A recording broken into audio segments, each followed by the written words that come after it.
हिंदुस्तान जिंदाबाद, दिल में तहरीर है।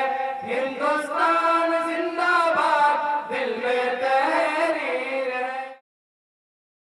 सबसे पहले तो मैं तमाम तलबा को और जामिया से ताल्लुक़ रखने वाले तमाम असातिज़ा को दिल की गहराइयों से सलाम पेश करता हूँ और यौम जमहूरिया की मुबारकबाद पेश करता हूँ। कभी कभी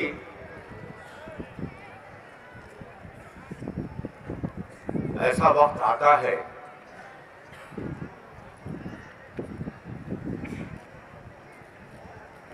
कि बात कहाँ से और कैसे शुरू की जाए, ये बड़ा मुश्किल अमर होता है। मेरे सामने एक वसी व अरीज मैदान और इसमें बैठे हुए तलबा और उनके दरमियान मैं देख रहा हूं बीच बीच में कि वो असातिज़ा ही होंगे जो उनको कंट्रोल करने के लिए, उनको डिसिप्लिन करने के लिए, उनको महज़्ज़ब करने के लिए बीच बीच में खड़े हुए हैं। ये भी अंदाज़ा हो रहा है। और इस तरफ स्टेज, इस स्टेज पर जो शख्सियात तशरीफ रखती हैं, ये सब अपनी अपनी जगह आफताब और महताब है। लेकिन उनमें एक शख्सियत जो रईसे जामिया भी हैं और शेखुल जामिया भी हैं, जनाबे गुलाम मोहम्मद बस्तानवी साहब, वो अपने आप में न सिर्फ आफताब व महताब हैं बल्कि पूरी कायनात है।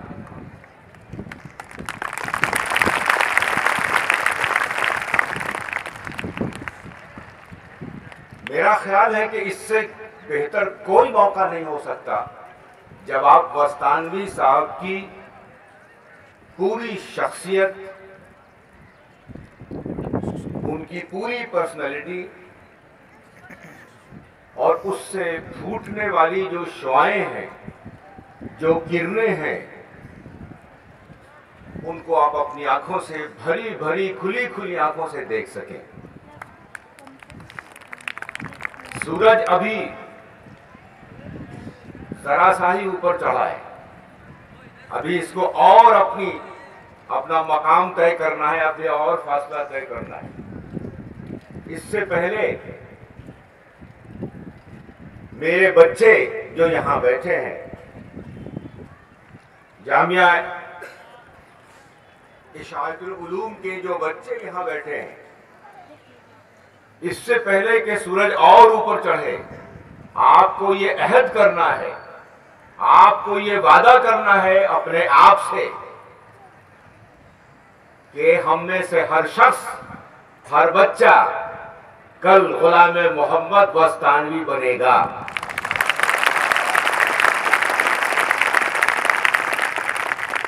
आप तसव्वुर कीजिए, आप सोचिए 2 मिनट के लिए कि बस्तानवी साहब की तरह कई लोगों ने तालीम हासिल की होगी इनके जमाने में। मैं और आसान करने के लिए आपको एक और शख्सियत का नाम लेता हूं आपके सामने, सर सैयद अहमद खान। उनके साथ बहुत से उनके रफीक रहे, बहुत से उनके दोस्त रहे, लेकिन उनमें से सिर्फ सर सैयद अहमद खान एक ऐसी शख्सियत सामने निकल करके आई जिसने न सिर्फ मुसलमानों का, जिसने न सिर्फ मुसलमान का बल्कि पूरे हिंदुस्तान का नक्शा बदल के रख दिया। आज हम लोग जो यहां बैठे हैं और बस्तानवी साहब का जो फैज आप तक पहुंच रहा है, इसमें सर सैयद अहमद खान की शख्सियत का बड़ा अव्वल दखल है। बस्तानवी साहब ने तसव्वुर फरमाइए, फिक्र कीजिए, गौर कीजिए कि सूरत से दूर, एक दूर उफ्तादा इलाके में, जाहिर सी बात है कि जब इसका क़याम अमल में आया होगा उस वक्त तो इसकी सूरत कुछ और नहीं होगी। यहां ना आबादी बेहतर होगी तरीके से, न किसी और सहूलत का तसव्वुर किया जाता होगा। इसके बावजूद वस्तानवी साहब की दूर रस निगाहों ने महसूस किया होगा कि इसी बंजर जमीन को हमें गुलिस्ता बनाना है। जिस तरह सर सैयद अहमद खान ने दिल्ली से दूर, कानपुर से दूर और दूसरे इलाकों से दूर एक छोटा सा इलाका अलीगढ़, उसका इंतखाब किया और इंतखाब करने के बाद आज उसको दुनिया के मंजरनामे पर अलीगढ़ मुस्लिम यूनिवर्सिटी की शक्ल में लाके खड़ा कर दिया। वस्तानवी साहब की ये कोशिश भी इसी नौयत की एक कोशिश है। और आपको मैं ये यकीन दिलाता हूं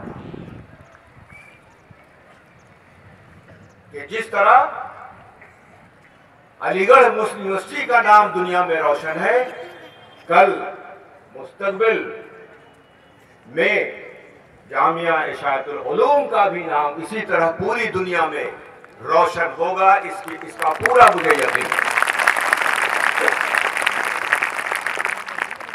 कि जिस आप जरा गौर तो कीजिए, इतना बड़ा जलसा, इतना बड़ा मजमा और कहीं से कोई शोर नहीं है। हमारे करीब में बैठे हुए ये दोस्त हमारे हैं सुधीर जी, इन्होंने ये बात रखी कि देखिए कितनी खामोशी है, कितने डिसिप्लिन से बच्चे जो है सुन रहे हैं और ये देख रहे हैं। जबकि सुबह 8 बजे से जाहिर सी बात है कि ये लोग यहाँ बच्चे बैठे होंगे, हम लोगों को आने में थोड़ी ताखिर हो गई, इसके बावजूद ये बच्चे इतने डिसिप्लिन से बैठे हुए हैं। मैं आपसे जो बात सुधीर जी ने कही है वही बात मैं आपसे कहना चाहता हूं, जिसको मैंने एक जुमले में कहा कि आप में से हर शख्स को गुलाम मोहम्मद वस्तानवी बनना है, तभी वस्तानवी साहब का जो ख्वाब है वो शर्मिंदे ताबीर होगा। आप स्टूडेंट्स हैं, आप बच्चे हैं, इसलिए मैं आपसे 2 चीजें शेयर कर रहा हूं। आपने प्रेमचंद की कहानी पढ़ी होगी, ईदगाह एक प्रेमचंद की कहानी है, तो आपने पढ़ी होगी, नहीं पढ़ी हो तो पढ़ लीजिएगा बाद में। उसमें क्या होता है कि ईद का दिन है और ईद के दिन में हम लोग, आप भी बच्चे हैं, आप सब समझते हैं कि माँ और बाप या वालिदैन बच्चे को कुछ पैसे देते हैं, त्योहारी कहते हैं, ईदी कहते हैं उसको। उस बच्चे को माँ उसकी ईदी या त्योहारी देती है कि साहब ये लो और जाओ मेले में घूमो फिरो, खाओ पियो, सब कुछ करो। बच्चा मेले में जाता है, बहुत कुछ देखता है, खिलौने देखता है, मिठाइयां देखता है, लेकिन कुछ खरीदता नहीं है। उसके दोस्त अहबाब जो साथ घूम रहे हैं वो खा रहे हैं, मिठाई खा रहे हैं, सब कुछ कर रहे हैं, लेकिन वो कुछ नहीं कर रहा है। आखिर में एक दुकान पे वो देखता है कि एक चिमटा जो है बिक रहा है। चिमटा समझते हैं जिससे तवा या रोटी पलटने के लिए, गर्म बर्तन को उठाने के लिए एक सामान होता है जिसको चिमटा कहते हैं। वो उसको खरीदता है और उसके जो दोस्त होते हैं कहते हैं क्या तुम क्या खरीद के ले जा रहे हो, लेकिन वो माँ के पास पहुंचता है, वो उसको चिमटा देता है।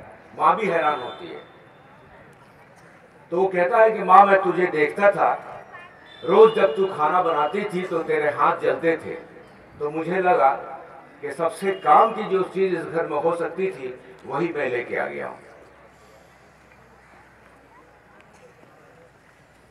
एक किस्सा ये, दूसरा किस्सा और सुनिए, फिर दोनों को क्लब करके मैं आपकी तरफ आऊंगा। हजरत अल्लामा इकबाल सब वाकिफ है, अभी हमने गाया सारे जहां से अच्छा हिंदुस्तान हमारा। और मराठी में बहुत खूबसूरत तर्जुमा है सारा जहान श्रेष्ठा। क्या भाई, सारा जहान श्रेष्ठा है। अब देखिए, इसी से मोदी जी ने निकाला है एक श्रेष्ठ भारत श्रेष्ठ, जो उसका स्लोगन है। बहरहाल वो दूसरी बात है। अल्लामा इकबाल जब लंदन में पढ़ रहे थे तो उनके बेटे ने उनको एक खत लिखा था,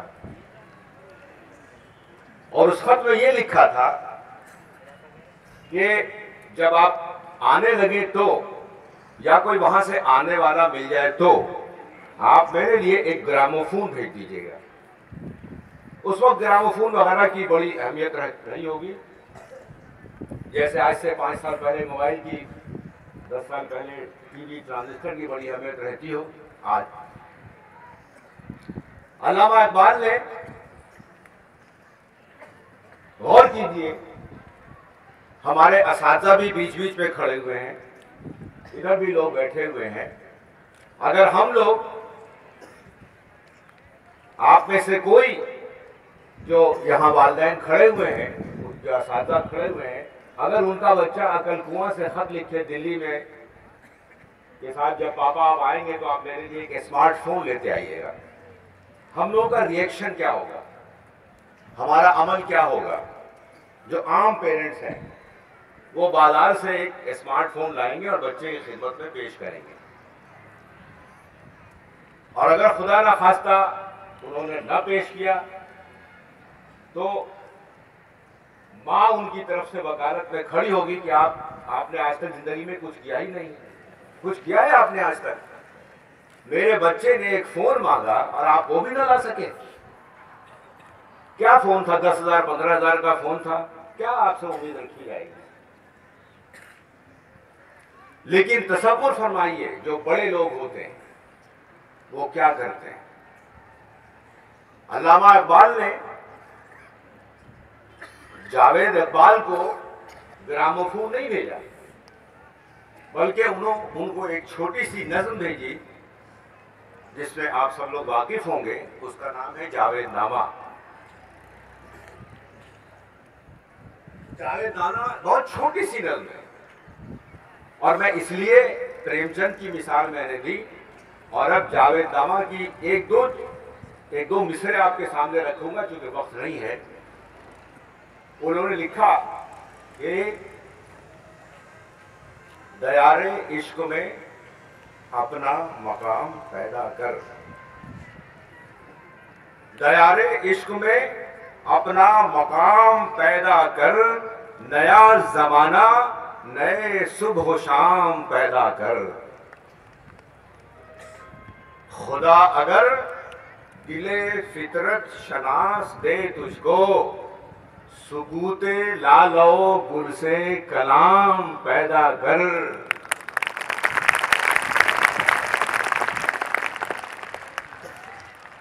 और बस्तानी साहब को देखिए, तेरा तरीक अमीरी नहीं फकीरी है, तेरा तरीक अमीरी नहीं फकीरी है। खुदी न बेच गरीबी में नाम पैदा कर। खुदी न बेच गरीबी में नाम पैदा कर। मैं ये इसलिए अब 2 मिसालें रखी हैं आपके सामने कि वस्तानवी साहब हों या इन जैसी शख्सियात हों जो कोई इदारा कायम करती हैं, तो उनके पीछे एक मुस्तहकम मजबूत इरादा होता है। उनके साथ दौलत नहीं होती है, उनके साथ अमीरी नहीं होती है, उनके साथ बहुत पैसे नहीं होते हैं, लेकिन चूंकि उनका इरादा मुस्तहकम होता है, उनकी नीयत ठीक होती है, और जब इरादा मुस्तहकम होता है, इरादा अच्छा होता है, तो फिर इदारे भी बन जाते हैं इरशादुल उलूम जैसे। काम हमेशा इरादे करते हैं, इदारे नहीं करते, इसको याद रखिए। और आज आपको ये जो बैठे हैं ये सब लोग, ये सब इनके इरादे की, बुस्तानवी साहब की इरादे की वजह से आप यहां पर बैठे हुए हैं। और आपको ये, अगर बुस्तानवी साहब ने अपने अहद में, अपने जमाने में, तालिब इल्मी के जमाने में और उसकी फिरागत के जमाने में ये तय कर लिया होता कि दुनिया से, कायनात से, समाज से, अपनी कौम से, अपने मुल्क से क्या लेना देना है, हमारी जिंदगी बन गई, हम अपने काम से लग गए। लेकिन इन्होंने ये नहीं कहा, इन्होंने ये नहीं सोचा, इन्होंने सोचा कि दयारे इश्क में अपना मकाम पैदा कर, नया जमाना नए सुबह शाम पैदा कर। और यही वजह है कि आज ये नई सुबह भी आपके सामने है और नई शाम भी आपके सामने है।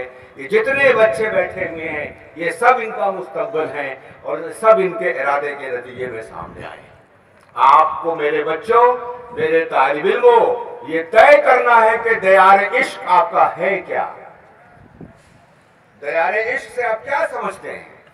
खुदा ना खास्ता इश्क सिर्फ लड़की से नहीं होता है, इश्क सिर्फ माँ बाप से नहीं होता है, इश्क सिर्फ बीवी और बच्चे से नहीं होता है, इश्क कायनात से भी होता है। और जब इश्क बड़ा दायरा बनता है तो इतने बच्चे इश्क के दायरे में आ जाते हैं जो यहाँ बैठे हुए हैं। ये सब इनके इश्क के नतीजे में। आपको तय करना है मेरे बच्चों कि आपका दयारे इश्क क्या है। अगर आप पढ़ रहे हैं तो उस पढ़ाई में अपना नाम कमाइए।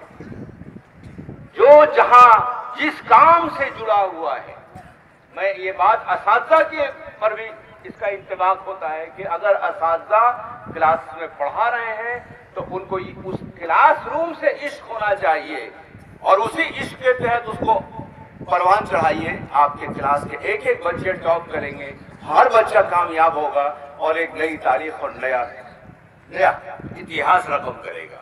हम लोगों के यहाँ मसला सिर्फ ये है कि हम काम को काम की तरह करते हैं। बस हम नौकरी कर रहे हैं, हम मुलाजमत कर रहे हैं, हम अपनी ड्यूटी निभा रहे हैं। नहीं, उस ड्यूटी में अगर इश्क शामिल हो जाए, मोहब्बत शामिल हो जाए तो फिर क्या कहना उसका। इसीलिए प्रेमचंद के उस बच्चे ने जिसको उन्होंने किरदार बनाया, उसने एक ऐसी चीज खरीदी जिसका फायदा उसके माँ बाप को होना था। और जावेद इकबाल को जो खत लिखा है इकबाल ने, उसमें ग्रामोफोन नहीं भेजा बल्कि ये नज्म भेज करके जावेद इकबाल की पूरी जिंदगी बदल के रखी।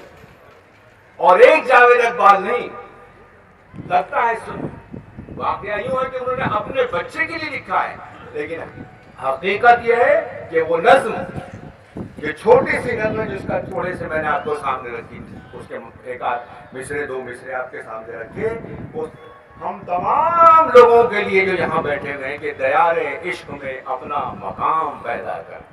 और दयारे इश्क वो है जहां जो आदमी बैठा हुआ है, जहां जो काम कर रहा है, वही उसका दयारे इश्क होना चाहिए और उसकी ये कोशिश होनी चाहिए कि मैं इसमें मकाम पैदा करूंगा और इसी से नए सुबह और नई शाम पैदा करूंगा। और अगर ये नहीं करता है तो फिर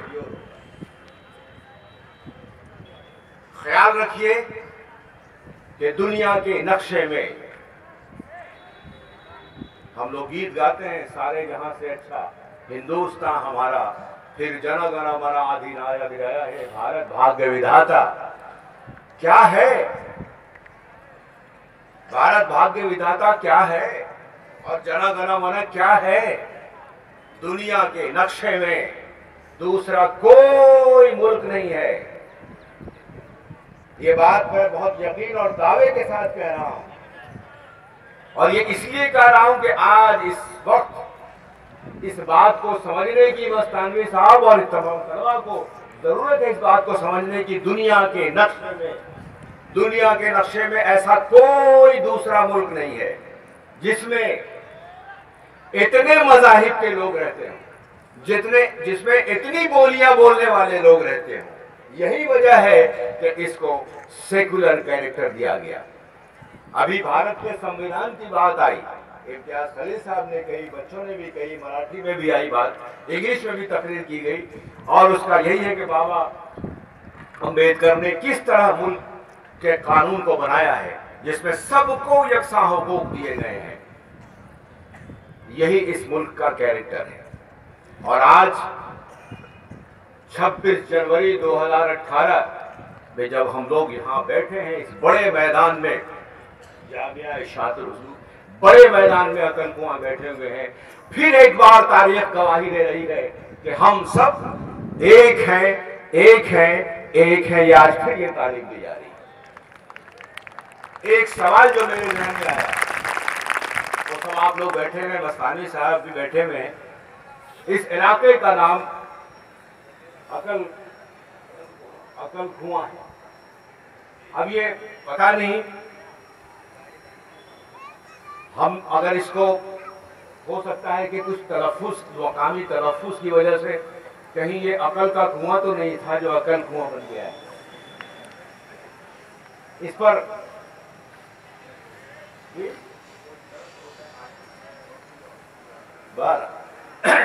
लेकिन हमने इंसानों के दुख दर्द का हल ढूंढ लिया। क्या बुरा है जो ये अफवाह उड़ा दी जाए। तो अगर इस अकल कुआं को हम अकल कुआं बना लें तो हम इसलिए इसकी तरफ सोच रहे हैं मस्तानी साहब कि शायद आप यहाँ जब आए होंगे, जब आपने महसूस किया होगा तो लगा होगा आपको कि यही अकल का कुआं है और इसी से पानी निकाल के लोगों को सैराब किया जा सकता है, जो आपने ये काम किया है। आपने बात ये कि हरगिज़ मेरी ये हैसियत नहीं थी, न मैं इस लायक हूँ, न मेरा ये मनसब है कि मैं इतने बड़े मजमे में बातचीत करूँ। लेकिन बुजुर्गों की नज़र होती है, अगर उनकी निगाह करम हो जाती है तो तकदीरें बदल जाती हैं।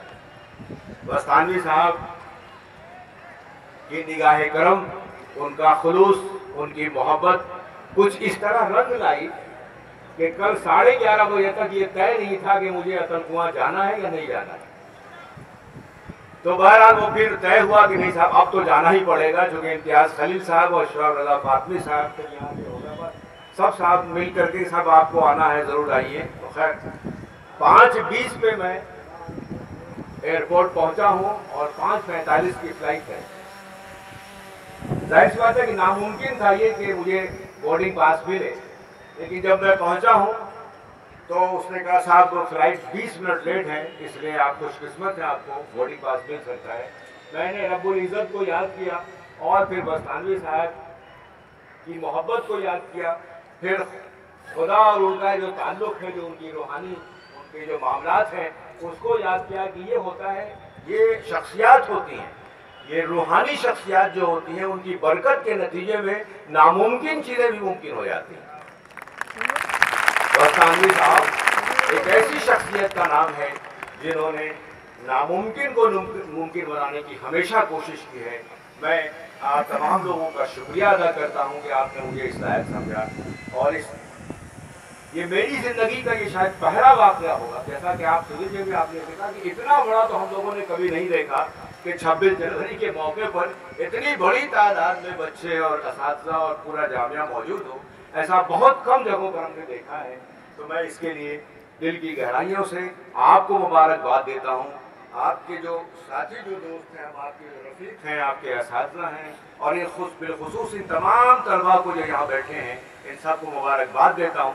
बातें बहुत जी खोल के करने की हैं इस वक्त, लेकिन इजाज़त नहीं दे रहा है वक्त, तो मैं बहुत देर तक समा खराशी करूँ, आपका वक्त दूँ, इसलिए बहुत बहुत शुक्रिया। अल्लाह।